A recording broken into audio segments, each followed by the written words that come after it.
Hi friends, எல்லாரும் எப்படி இருக்கீங்க? உங்களை பார்த்தது எனக்கு ரொம்ப ரொம்ப சந்தோஷம். எல்லாருமே நல்லபடியாக இருக்கணும்னு நான் கடவுளை வேண்டிக்கிறேன்.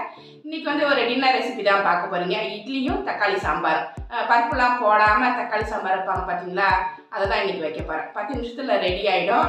இதுக்கு நம்ம பருப்பெல்லாம் வேக வைக்க வேண்டாம். ரொம்ப நேரம் நம்ம கிச்சன்லேயும் கஷ்டப்பட வேண்டாம். ஏன்னா சம்மர் ஆரம்பிச்சிருச்சு.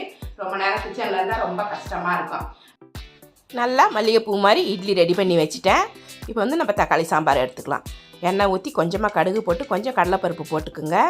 வெங்காயம் கட் பண்ணி வச்சுருக்கேன், அது போட்டுக்கிறேன். பச்சை மிளகா, கருவேப்பிலை நல்லா வதங்கினதுக்கப்புறம் தக்காளி சேர்த்து நல்லா மசிஞ்ச உடனே நிறைய தண்ணி ஊற்றிக்குவாங்க. நம்மளுக்கு எவ்வளோ சாம்பார் தேவையோ அவ்வளோ தண்ணி ஊற்றிக்குவாங்க. மஞ்சப்பொடி, உப்பு, வேறு ஒன்றுமே இதுக்கு கிடையாது. நல்லா கொதித்த உடனே ஒரு 5 ஸ்பூன் கடலை மாவை கரைச்சி ஊற்றுங்க.